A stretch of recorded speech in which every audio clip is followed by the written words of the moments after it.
I think timing gets a lot easier when you manage your time better. And so when you look at receiving, when you look at how people talk about receiving, even blocking, a lot of it comes with this timing kind of cue or thought or principle behind it. But in reality, I think that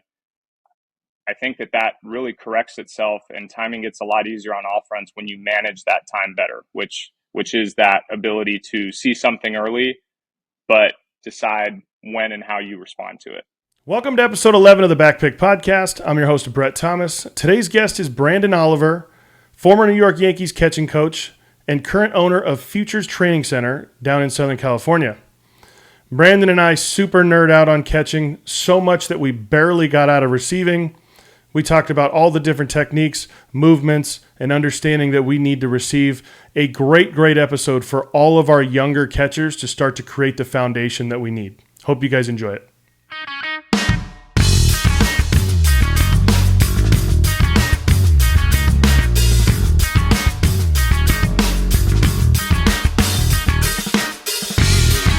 You and I have always clicked, and it made sense to me. I realized you're a California junior college guy.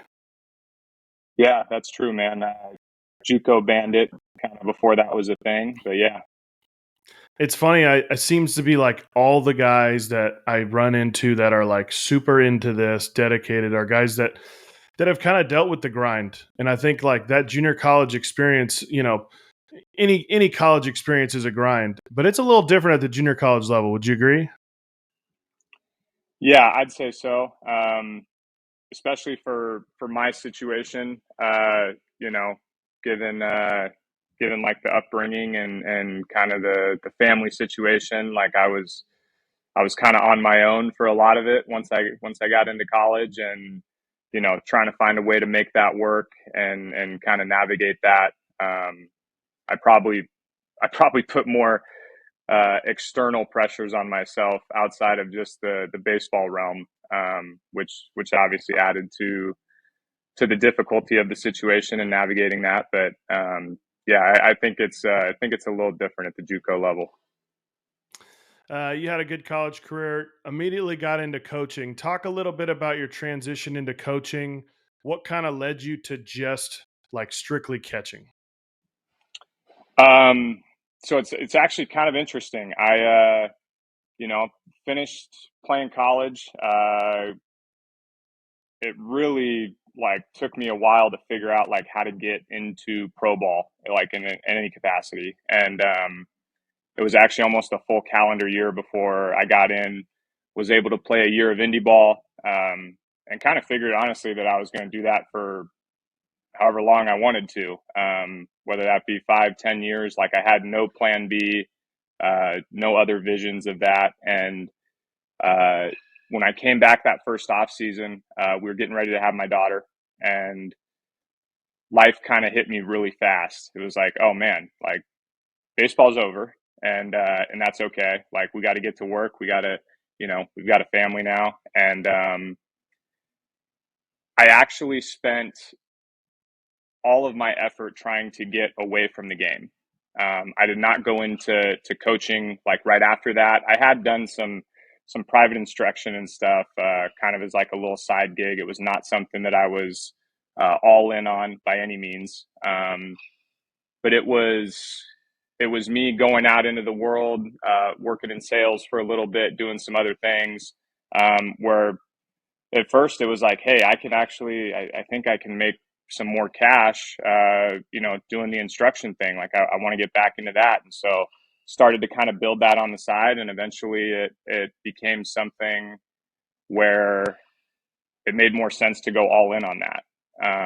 And so left the sales job, left the real world, kind of jumped back into coaching at that point. It was still a kind of a fragile relationship with baseball. Like I had no desire to be on the field or you know, be in the thick of a collegiate or pro season or anything like that. But, you know, getting in on the private sector and taking it from that angle was kind of my in.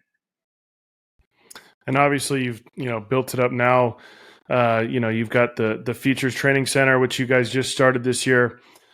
talk a little bit about that and what I think my first real question. I'm always curious because I learned so much from you on this aspect. What do you guys do? And just to keep it catcher specific, what do you do on an assessment when you get an athlete in that's a catcher? Yeah. So futures, first and foremost, has kind of been in the works for a number of years now. I trained in private facilities growing up. Um, there was an underlying theme there of like always questioning kind of the business model and how they were doing things. Something that I grew more and more interest in, especially as I got on the coaching side of it, and now I'm coaching in these facilities, and so kind of just became something honestly where I kind of spoke it into existence, I guess. Got to the point where I obsessed over it so much, and it was almost like I just had to prove to myself that I could go out there and do it. And so that's kind of how Futures was born. On the catching front, it is still it's a little interesting with the lack of objectiveness. I think that like we can present to the training environment with catchers. We do assessments to kind of answer your question. So like we're looking at velo, we're giving them a chance to go in there and receive the way that they receive and kind of video that. Look at how they're moving from the front. Look at how they're moving from the side. Stances are a big part of the assessment. Like I want to see all the stances that you're utilizing, kind of in order from most frequent to least frequent. We don't have to get into experimenting with anything right away. We look at hip mobility, connection to the ground when they are in those setups, things like that. And then from there, we can kind of game plan in each department, like what they need to get better at. So we'll look at it from a receiving perspective, a blocking perspective, and then ultimately like a throwing perspective as well. So, I always have taught in a progression from receiving. Obviously, just creating a stance and a connection, starting with receiving. It's just kind of our foundation and growing out. It's so difficult. I get so many people that are like, "Hey, like my throwing is tweaked, and I'm not blocking great." And it's like, that's cool, but like I need you to come in and like come through my program, and I can't just like pinpoint one thing without like setting all the foundation of everything else. Do you guys have a similar format in which you just kind of attack the progression of their development? Very, very much so. Yeah, and it's in all honesty very similar. I think the throwing component uh, is a little different because I do think that that's more of a physical skill set, as to where I do attribute a lot of receiving and blocking abilities or skills. I kind of attribute that to their ability to make decisions and manage time properly, which is a lot more mental in that regard. So, uh, but it does start with receiving. So we virtually never do a blocking drill without the opportunity to have receiving involved. So most of our blocking drills are in a read react environment. There is progressions built into that. And even then, a lot of our throwing stuff is also kind of in a similar environment as well, where we could be receiving, we're waiting on a runner call, we're waiting on a visual cue to signal a runner going, and then we kind of target those other aspects of the game around that receiving piece.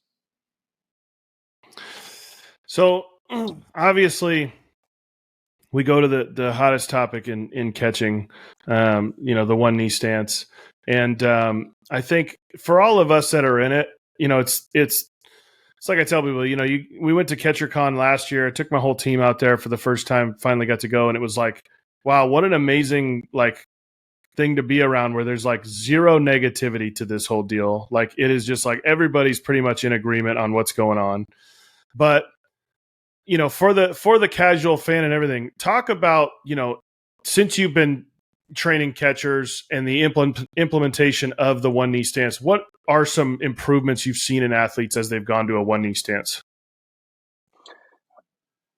I think it's kind of interesting in that I think a lot of people talk about it from a receiving standpoint. Um, and there is data to back that up. And I do think that players get better receiving when they go to a knee. And I think that's, at this point, I'm hoping that that's a given.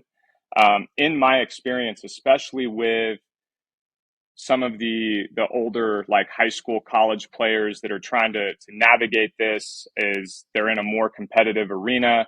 Um, Most of them actually kind of talk about the blocking benefits.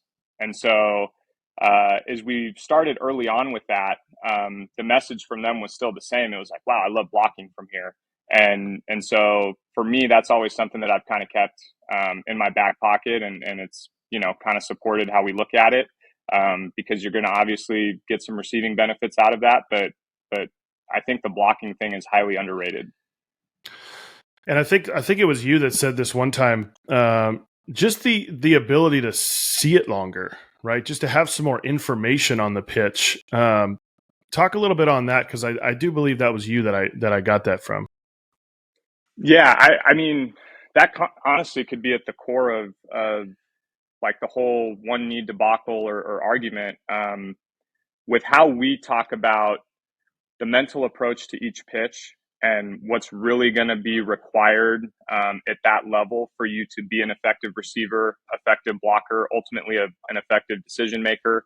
I think that the visuals that you get from being lower to the ground are obviously helpful. I think that it definitely assists in your decision making abilities. And a big part of that is, do we have a situation where we can let that ball travel farther? Can we take in more information about the pitch? We're using that as a tool in terms of being later and trying to be as late as we can on a lot of things. It's just like hitting, right? The more information we have, it's like I tell the kids, I'm like, if we're making decisions, at 50 to 55 feet, we're not going to be very good. We got to make decisions at 58 feet and really have all the information. And, just as much as everybody talks about, in the big leagues and the stuff is getting better, it's like, it's obviously a trickle down, right? I mean, the stuff is getting better at all levels. And, there's high school pitchers out here, with a lot of velocity, with a lot of run. There's a lot of high school pitchers focusing on velocity, which creates a little bit of a difficult task of maybe not focusing on control as much and needing to really be able to defend that. So I think that when you had said that, I think previously was the idea of like, just the more information we have, the better decisions we're going to make. Yeah, absolutely. I am kind of interested in the thought of, or I guess the progression of, we've talked about making later decisions, and obviously that being better.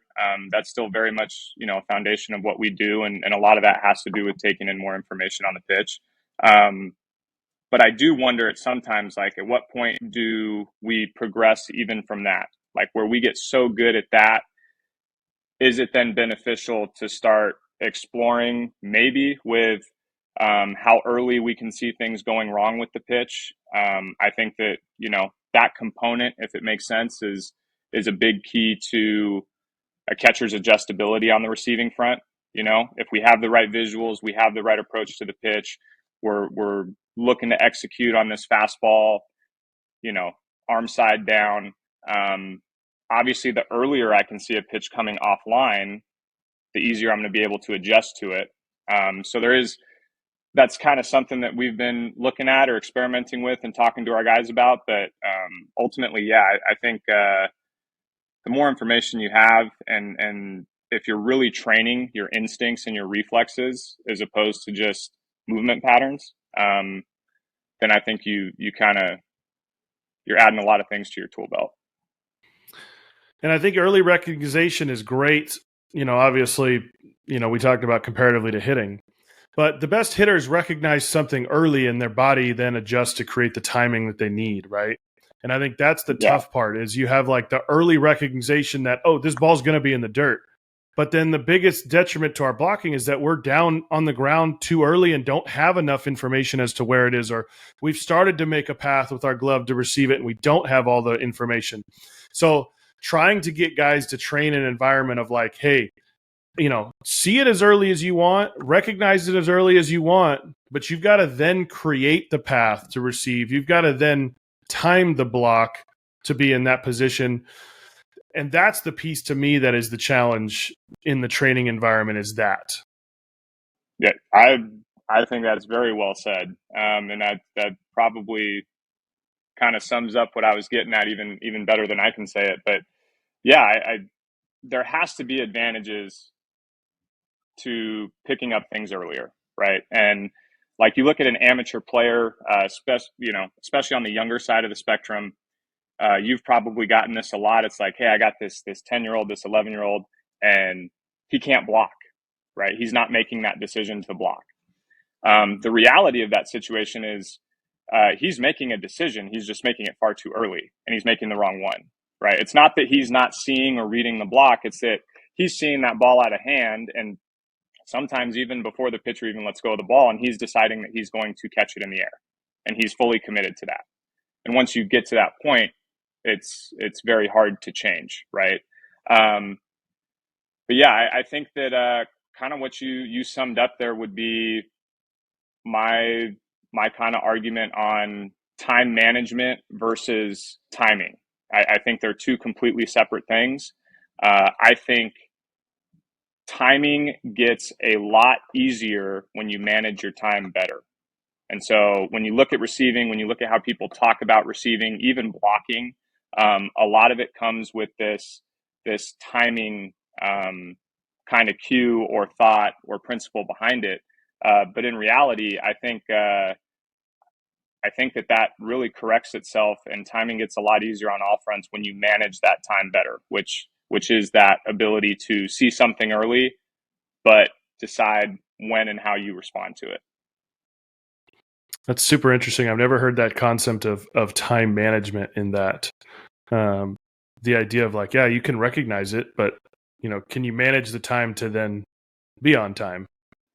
Yeah, I guess to further that quickly would be like, we'll use the analogy of like a 90-mile-an-hour fastball gets to the plate and whatever that number is, I think it's 0.4 of a second.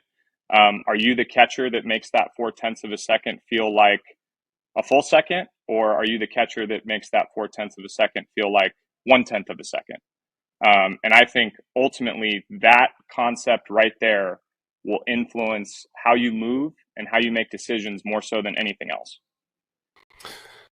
For sure. And I love that. That's like, this is why I love doing this, because I get great people like you on here, and it's like, okay, great, store that. We're going to work on that next week. But yeah, it's so difficult. The blocking aspect is like, and that's why I love what you said. We only really a lot of it is in read react. And I've gotten to that point where I'm doing like some progressive drills for them to feel their body getting into certain positions. But the reality is, if I'm just doing a blocking drill, it's difficult for them to be on time because they know it's a block. Their body's going to start moving in that direction to want to go block. So we've gotten to the point that any like blocking drill we're doing is like, you got to literally let the ball hit the ground before you go make a move to it. And they start to realize how late that they can make that decision. And it's like, don't care if you're right or wrong, just be late. I care if you're early. And then it starts to prove that, they know how quickly they can get down to block rather than the slow like time. Just like we can't slow the swing down to go hit the curveball, we got to let it get in there and then be aggressive on it. But I also think, controversial point, that picking the ball can be a great tool. And the later we see this and the later decision we make, obviously the better we're going to be at making that pick too. Do you often incorporate picks into the work or talk about picks and the advantage of that? Yeah. So on that front, almost every blocking environment that we're going to create, there doesn't even need to be a conversation about how you go about blocking it. Like there's that much autonomy in the environment for them to stop the ball however they see fit. I'm also a big proponent of glove use. And I remember taking some data, I think it was in 2019, and it was actually for CatcherCon. it was from the 2019 season, and it was in preparation for CatcherCon 2020. And I think I tracked five different catchers, and you got to figure this is me, scratching it out on an Excel sheet and writing notes and stuff. So we might be a point or two off, but I looked at like Barnhart, who was primarily 2 feet from the time. You had JT, who was primarily left knee down that entire year.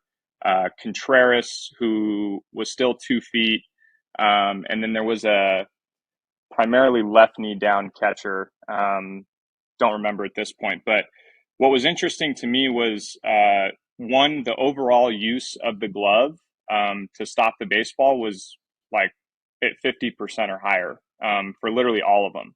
Even if they're going into a blocking type of move, like you see the glove take over in certain situations, and like that's what eventually stops the ball, right? Like if the glove's not there, you don't control that ball well. The second thing that was really interesting was outside of their frame, which I think we had categorized from like knee to knee. And once again, here we're, there's definitely some subjectiveness there because I'm looking at videos on MLB Film Room, and trying to figure it out. But the use of glove outside of the frame was like well over 75%. Like you're virtually never getting to a ball with your body when it bounces outside of your knees at the big league level. And so from that point on, we were super adamant about promoting glove usage. The only time we ever like step in and maybe tell a player not to use their glove is if they're clearly using that as a scapegoat to not make a decision, right? Like we still need to, especially at the amateur level, and the coaches and the programs that they're going to play for, they're still going to have to block a ball with their body, and we don't want to set them up for failure. We don't want to set them up for tension between them and their coaching staff. So we want to make sure there's still a decision component to be made, but we definitely promote the glove. I think that one where you're talking about kind of gets like, not to say lazy, but just a poor decision on the pick is like the idea that they've kind of given up on the block. So it's like, if I tell the guys, like, if your decision is late and it's like a reaction to pick, like, you got a better chance to pick it anyways. But the other piece is like, if your panic move can move from the pick to just turning the glove over, because we can still just block with the glove paddle, and just keep that in front. But again, our body's going to follow that move. We've worked on it so much. So just kind of creating that like, oh shit move becomes the turning the glove over and not the, like I made the wrong decision, sink into the stance and go pick, right? And again, Yeah. I think just goes back to the late, and I can't like stress that enough. It's like train to be super late. So easy. It's just like, you look at the best hitters in the world, Tony Gwynn comes to mind. It's like he said he used to foul a ball off into the cage right to the left when he got in there. It's the idea of like, if I'm late, it's pretty easy to figure out how to be a little bit earlier and get out front. If I'm stuck out front, man, it's super hard to let that ball travel. Yeah. Yeah. No, it's and there's a lot of great hitting parallels that you can make. I know we have one of our hitting coaches. I'm out there, I'm watching them work with the groups and the guys as they're coming through. And I heard him say something a couple weeks back where he was talking about timing. And, it all ties into like the time management thing that I brought up. But he said, here's the deal with timing. It's obviously important, right? But it's more of a perception than maybe something that's like finite, right? You get a kid who hits a ball 12 inches in front of the plate, smashes like a pull side double in the gap. Does he feel like he was on time? Absolutely. Right. That same hitter 3 swings later hits the ball in the same exact spot, which fortunately for us, like HitTrax gives us contact point data. And it's a rollover to the shortstop, right? Or pull side ground ball. What does he feel there? Oh, he feels early. Right. So you can make the argument like, I'd be willing to bet you started your load at the same time. I'd be willing to bet that, you initiated your swing at the same time. We get to the same contact point, but we have two totally different perspectives on what our timing was. So we attack that on the catching front, especially when it comes to all these decision-making components with that thought of time management. It's like, we want to show you how late you can be so that you can start to understand that that time window should not cause panic. You're going to learn over time with training your instincts and your reflexes that I'm not actually late, right? This is what on time should feel like. And so I guess that's another part of it is eventually it should get to the point where it's no longer like a late block or a late move, and that's not the cue we're using anymore. That's what on time feels like. Love that. So I want to ask you about, I definitely stole this drill from you, and I don't know, maybe you stole it from somebody else or you came up with it, but, using the J bands in receiving work. And I know, way back we had, talked on the phone about this stuff, and I found a lot of success with that. Talk to me a little bit about those drills, what you're trying to do with that, and what you've seen, progress from athletes with it. Yeah, I think that was something that we got probably from some of the Twins minor league guys that I had kind of during that COVID time frame, and I'm fairly certain that's something that came from Swanee when he was over there doing his work. So I think a lot of the foundation for my ideas and thoughts and even drills come from guys like that. But the J band stuff early on was really good in speeding up the process of getting them to receive the way that we thought was correct, right? And a large part of that was this big transition from old school receiving, let the ball travel, let it get deep, soft hands, minimal movement, to us moving. And so I think putting a constraint on them actually moving their glove really helped a lot of guys early on self-organize. And I think we do a lot less of it today because we're getting kids younger and younger that are coming in with better and better foundations for receiving. So like making a better first move out to the catch, comes a little bit more natural to them. And so, but that was kind of the purpose behind it. And it was really just challenging their ability to move and still control the space that they're catching the ball in. And, putting the band from all different angles, like really kind of expose them and help them progress quicker.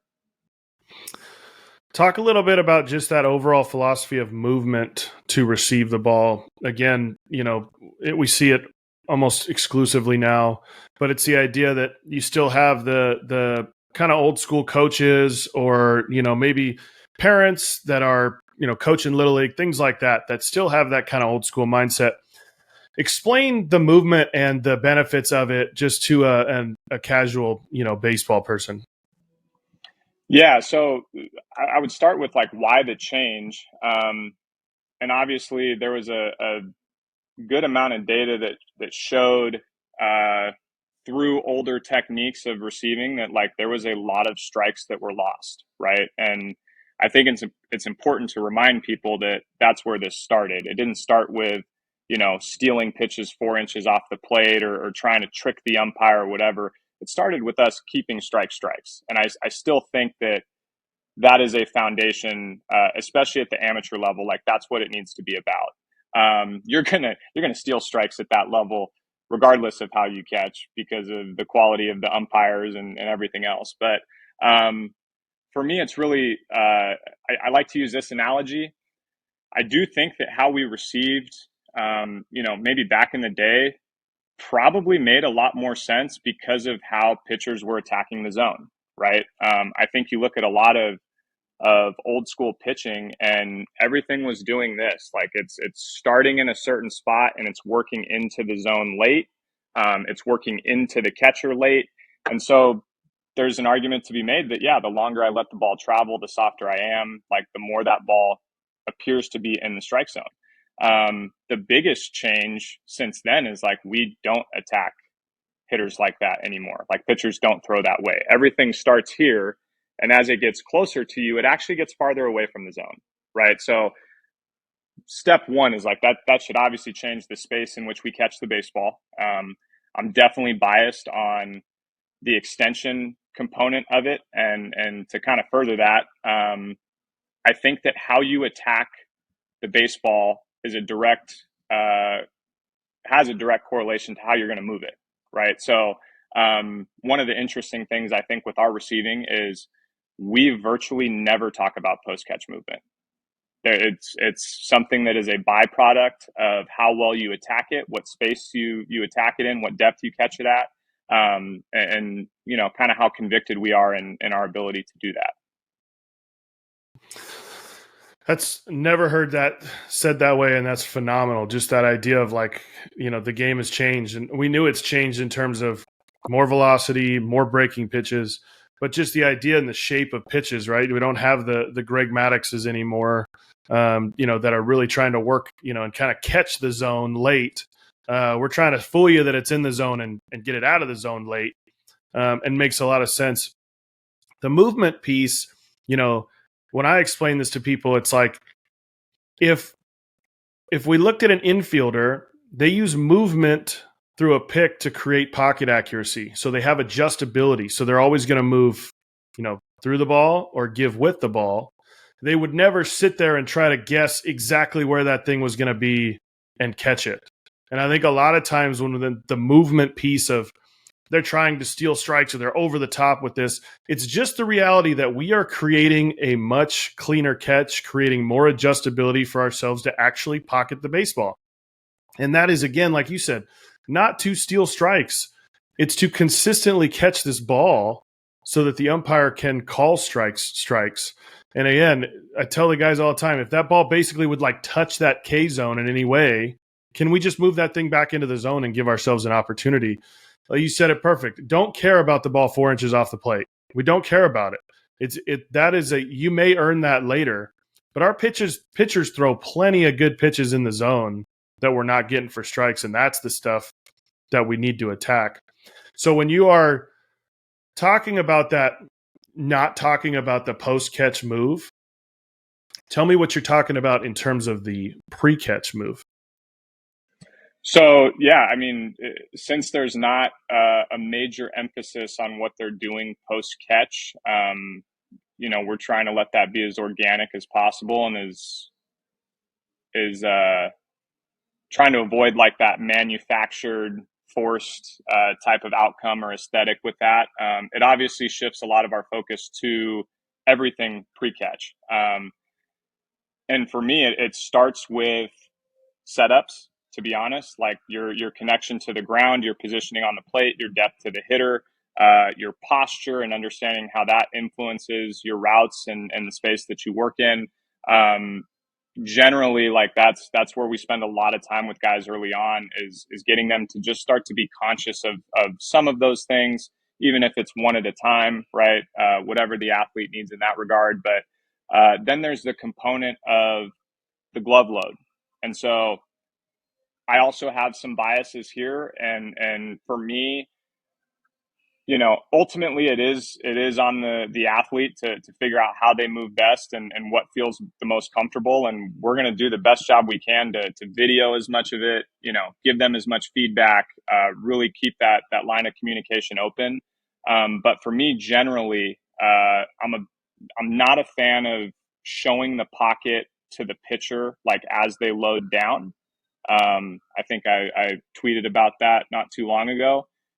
It works great for a handful of catchers, and I think that it's something that can make a lot of sense for you depending on height, posture, depth, things like that. Like maybe that type of load works for you, but for me, the first move that we make to the ball is the most important thing, and so generally loading in that way, at least in my experience, it usually tends to kind of hurt guys as they make that first move out. And then the other thing we just look at there is the location of where they're loading to.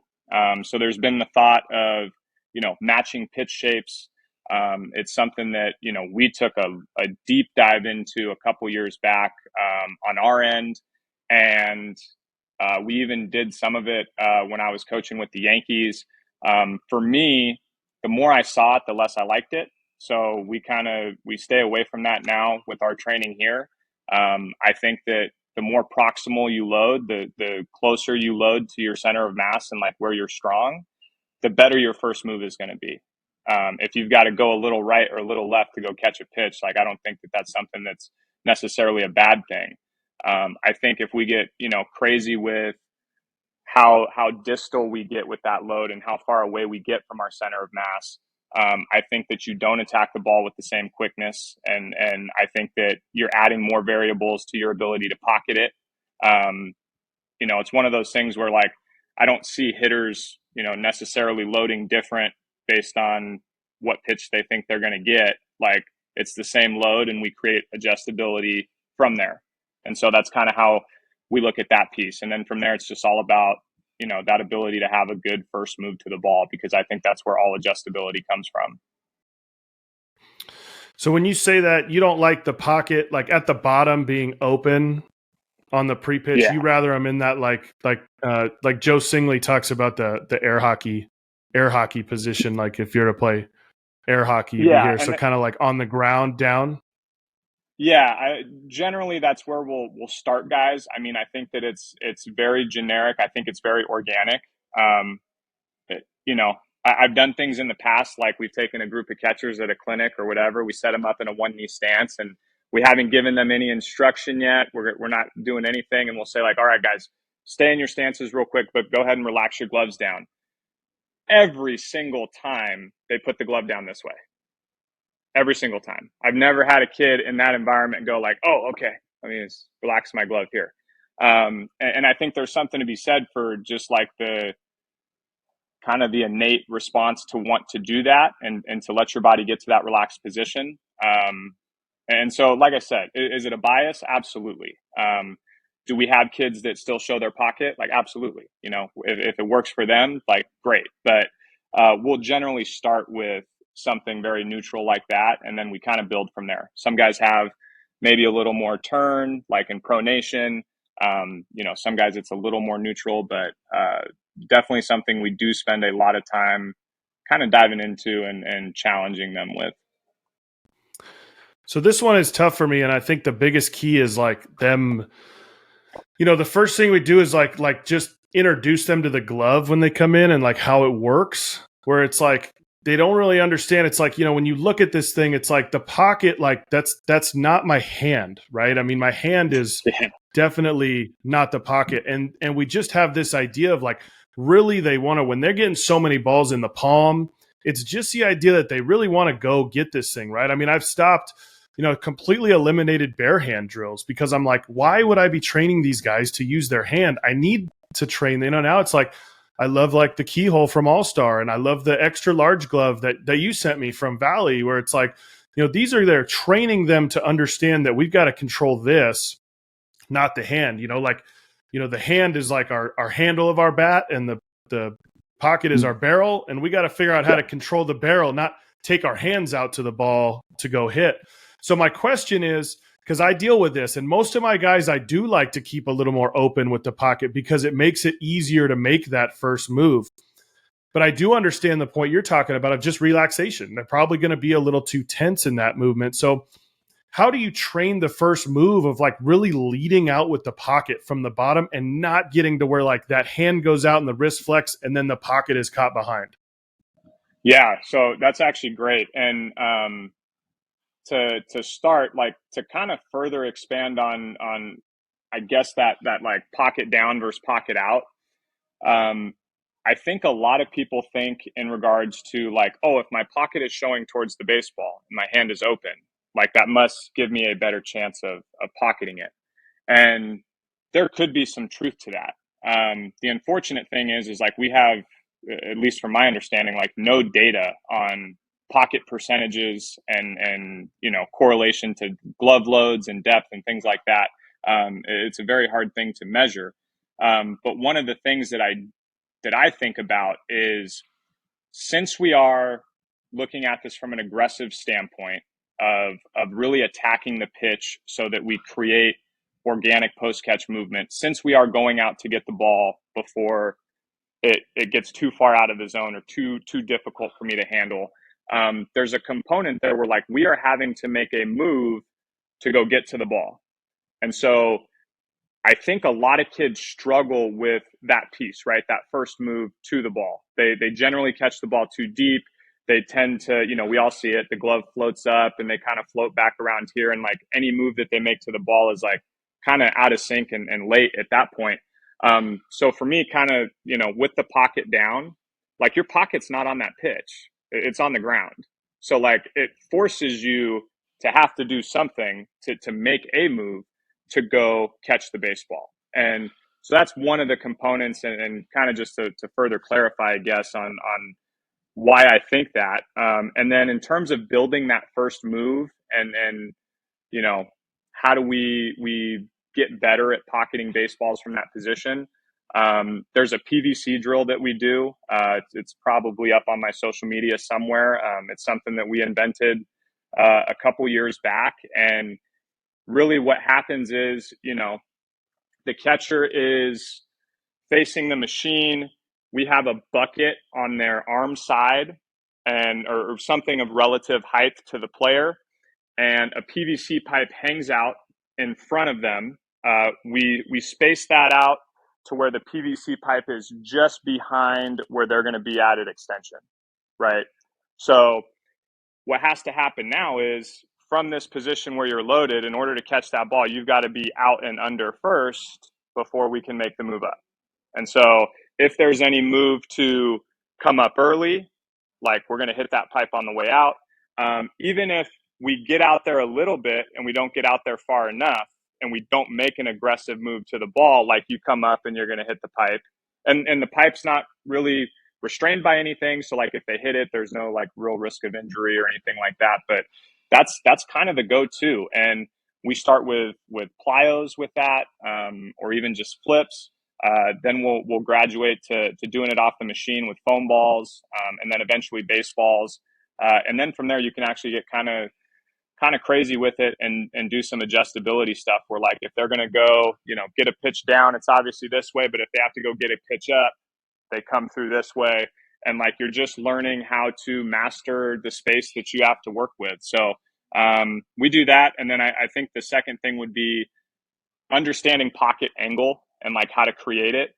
So we do a lot of deflections, and sometimes it varies. Like we'll have guys deflect to first base, back to the pitcher, to third base, just understanding like how to let the pocket unfold and get it to where we want it to be for a certain pitch. But I agree. I think that you got a lot of young guys that have what you described, which is that like that real handsy, cocked wrist, like wrist push, and then you wonder why they've had to replace their pocket lace, 10 times in the last 6 months, and why nothing ever sounds good when they catch it. It's because that's actually the web, your pocket's facing beyond deck circle. Well, I think that goes into like that first day where I'm like, hey, we tend to always be like, well, if I'm here square with this glove, I feel like I'm squared up. But the reality is, like, when I turn and look at them, I'm like, now where's my pocket at? And they're like, well, it actually looks that way. And I'm like, yeah, it is. I mean, you're literally, when you think you're square this way, your pocket's actually open to the first base side of the field. So like square is actually, we talk about like, you got to kind of feel like that thing is facing the shortstop, even in just your normal setup, because that is really the glove being square and the pocket being square. Not to mention the idea that most of what we're going to see is going to come from that angle, with the amount of right-handed pitchers we have, with the amount of breaking balls we get moving that direction, that we're going to need to err towards that side most of the time anyways. And if we're going to get them to understand the path that they need on the ball further out to that arm side, like, we really got to get to here to start to be able to get out and around that pitch the other way. So I want to touch on that angles piece and a little bit of the training that you do with that. So when you talk about like matching planes, creating angles, what are some drills you're using to help guys get that feel of creating angles to match the pitch?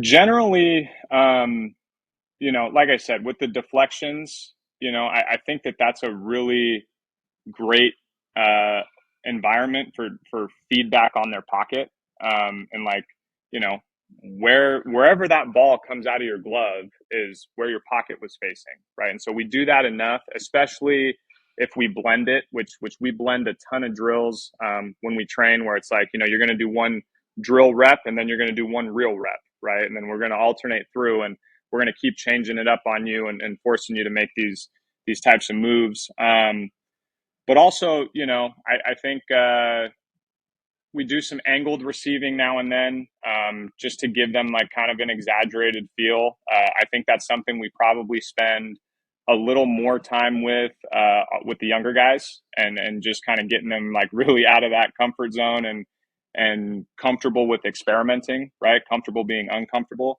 But outside of that, I mean, not a ton. I know that, when it comes to baseball feeds, like as close to game speed as we can anytime we're doing receiving, uh, kind of like how our blocking is always centered around a decision making component, like our receiving usually is too. So like our progression with receiving is, you're going to take the least amount of pitches possible for you to feel good about seeing the ball. And then we're going to go straight into misfires, and we're adding variables with each progression, right? So it starts with, it could be three pitches where you're like, okay, yeah, good. I got it. Got the speed, feel good. Gear feels good. Let's get into it. And then it immediately turns into, intended arm side, missed glove side, right? And so that's going to challenge your angles and your ability to control your pocket. That's going to challenge that first move. It's going to challenge your time management, your kind of approach to that pitch. As soon as you're comfortable there, as soon as you've executed on 3, 4, 5 pitches in a row, we're adding a third variable. Okay, now we're going to go intended, glove side, miss arm side, and a runner call, right? With maybe no throw. Once we kind of dominate that, we're going to switch the plane. We're going to go intended down, misfire up. So we're constantly adding to that, and the goal is ultimately, like, by the time they finish their session, like, we're in a full live bullpen setting where it's like you got blocks, you've got runner calls, we've got a slider that's intended glove side or arm side down, and it could miss anywhere in the zone. It could back up over here, it could miss up here, and like, we're just having to go find solutions for all of these different outcomes. And I think if you put them in that chaotic of an environment, the nuances of, like, pocket awareness and angles and stuff really start to iron out. On the misfires, is it more that you're just like, do you just throw them in the fire, or is there something that you, obviously, besides just the basic, hey, here's this plane, here's how we're going to match it, but the idea of misfires and like just teaching that or any sort of thing, is it just throw them in the fire and kind of let their body self-organize? Yeah, a large part of it is that. And so from there, because I think that environment is what's going to lead to eventually the time management and the decision making capabilities that we're looking for, right? So, with that said, obviously you can imagine like an amateur catcher getting into that environment. Like, what happens? Heart rate goes up. The conviction and kind of approach to each pitch starts to change and get sporadic. And so, to kind of navigate that or mitigate that, we're very big on singular focuses. And so when we see a player getting stuck in an environment, or like a certain amount of variables within that feeding process, it becomes like, hey man, look, this is the one thing that's kind of hurting you right now. So first of all, let's address the approach, right? Make sure that they're good on the approach. And then if anything else, it's usually like a first move, or like a spatial issue, right? So like, why are you getting, you're dominating the glove side. That's great. That's intended. What's it going to take for us to really attack, the arm side or whatever it may be? Like, look at where you're catching all of these pitches. You're catching them 7 inches too deep, right? Like, we've got to catch it out here. Maybe, think about this. We might go 3 or 4 reps right there so they can feel it, and then we're back to chaos. So try to give them as few focuses as possible. Like, keep it singular if we can. But it usually revolves around like controlling their heart rate and making sure they're locked in every pitch. And there's also I guess the component of like, before we throw them into the fire, like, we'll kind of prep them by saying, hey, look, here's the deal. Anytime you get to a multiple outcome drill situation or environment, the worst case scenario for you is that you're bad at both things. Like, if we're bad at the intended location and we're bad at the misfire, we're not getting anything out of this. So to establish a baseline, let's make sure that we dominate everything that is intended, the highest probable outcome. If you screw up everything else, that's totally okay. At least we have a place to build from. So once they have that understanding and that like kind of that introduction to it's okay to fail here, generally goes a lot better. And I have started, I've kind of was like this old school thought in my head when I was training was always like, nah, like we're not using softballs. We're not, like these guys are catchers. They got to catch the ball, blocking everything. But I'll tell you, I've found so much benefit from the foam balls in just eliminating some fear of getting to that glove side pitch on that misfire that way, that they just go, hey, look, you cannot get blown up. Your thumb is safe. Be super aggressive trying to go out and get that thing. And that move to me is a misfire move.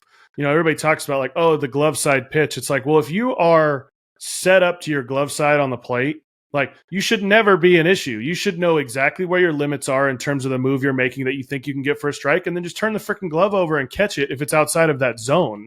But we try to just like keep this move going. But the reality of this, the depth and how much we need to be able to move laterally on this is the idea that I set up away and this guy missed out over the plate. So, and again, we talk about keeping strikes. That's a massively important pitch that we get. It missed over the middle of the plate. The guy didn't swing at it, but it was maybe a little down and a little tough for us to handle. If we turn the glove over or get beat there, it doesn't matter that it was an automatic strike. Like the umpire sees things a certain way and it's going to be a ball and we're going to lose that pitch. So my question to you on that is, how much talk about the setup? Where do you want guys setting up to be able to cover all that? I think, I would like for it to be a little more standardized. Like I have my views on it. It was something that I really kind of got exposed to in my time with the Yankees, and I thought they did a phenomenal job of it. And I guess it's no secret that like there is a vast majority of pitches, if not all pitches, where we are over the plate, right? In some capacity, whether it's directly over the middle of the plate or, kind of shading into thirds, if you will. There's really not a lot of benefits or pros from ever having your center of mass like on the black or especially off the plate, right? So we talk about it like that, and that's unfortunately one of the things that I think they get a lot of pushback on the amateur side whenever they go out and play is like, oh, my coach said, 2 strikes, I got to get way out here. So we navigate that the best we can, but obviously you got to do what your coach is asking you and things like that. And if they want to form a conversation around it, we'll help them build that, and we'll help them, kind of learn how to speak to coaches and authority figures. And like, that's part of the developmental process for a lot of these guys. But I think being on the plate and really understanding what your strong side is and what your weak side is. I feel confident in saying most guys are much stronger arm side than they are glove side. So there's really not a whole lot of reason to shift to that right side of the plate. If you happen to be stronger glove side, maybe we do need to shift that way a little bit, and you're really good at covering those misfires or whatever it may be. But that's probably all there is to that.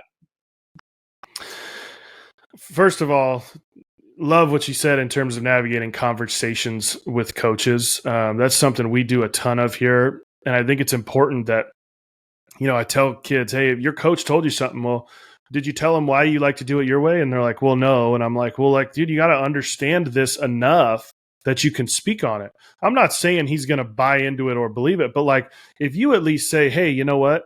I've been working on this and it's really seemed to work for me. And the reason is X, Y, and Z.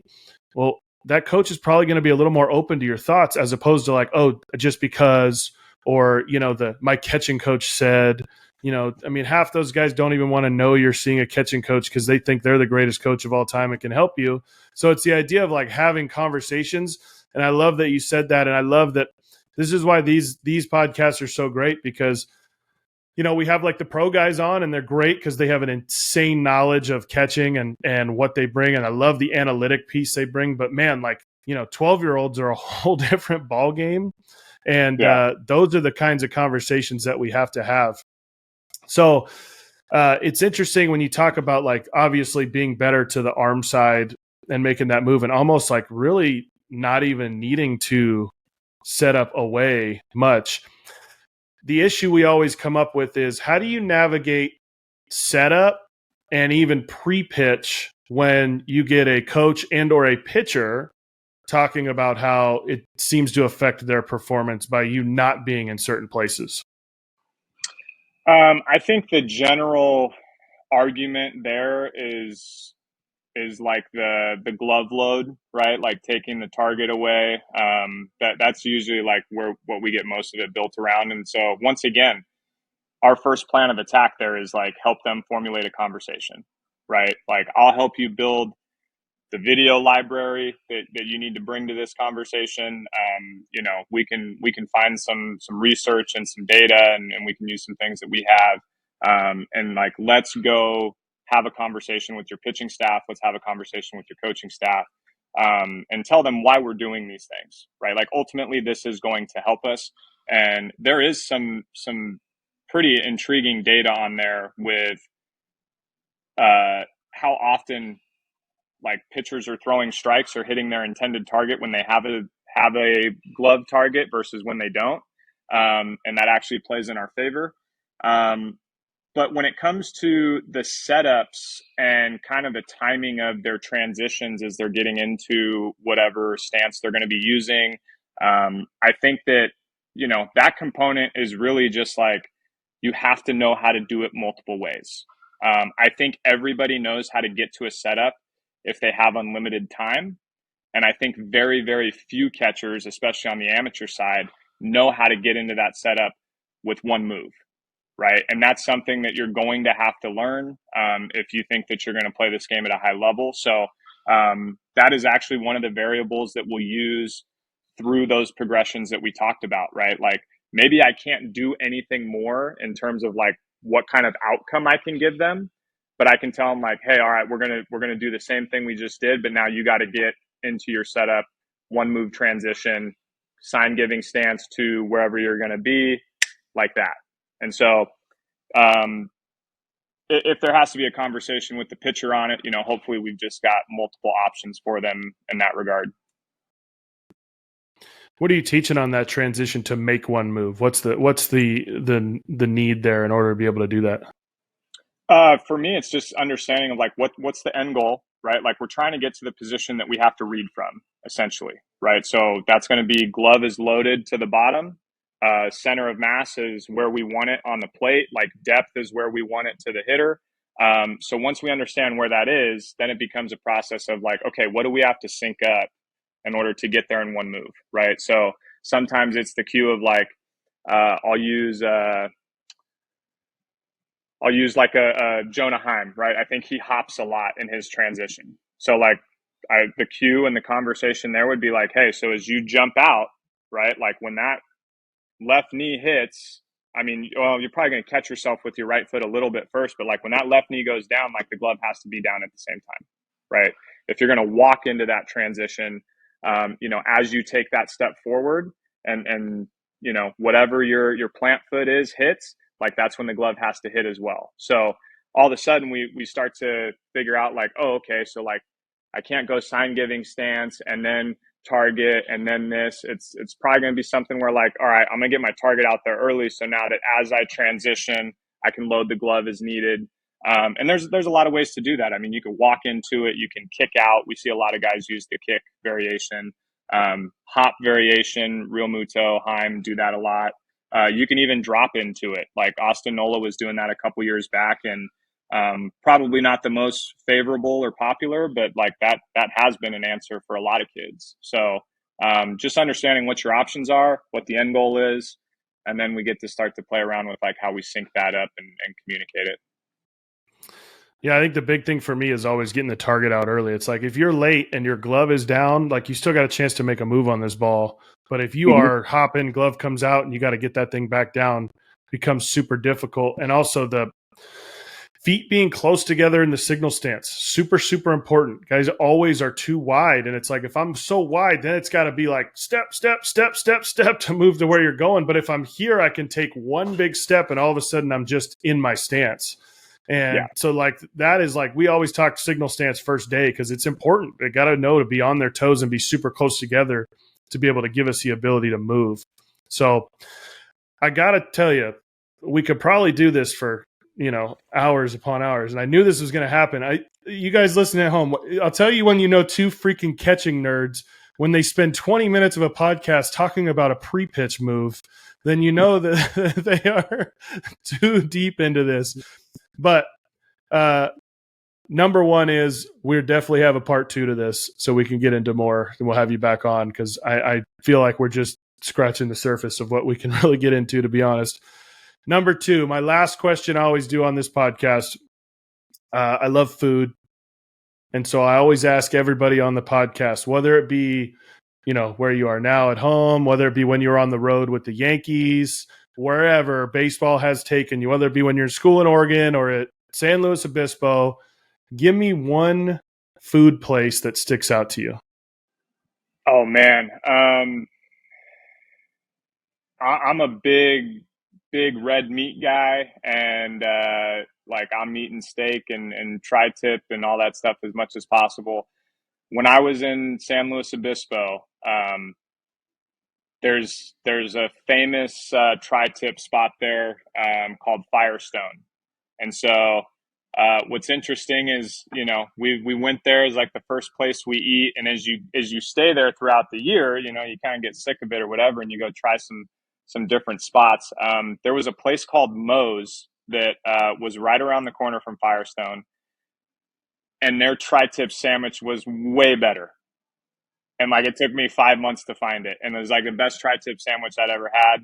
So that was definitely a popular stop. That last year and a half at Cuesta and San Luis Obispo. So, but I mean, they're both great places. I've been to Firestone quite a few times, and obviously never heard of Moe's. I'm going to try that. I got a wedding down there in October, so I'm going to put that on my list to try.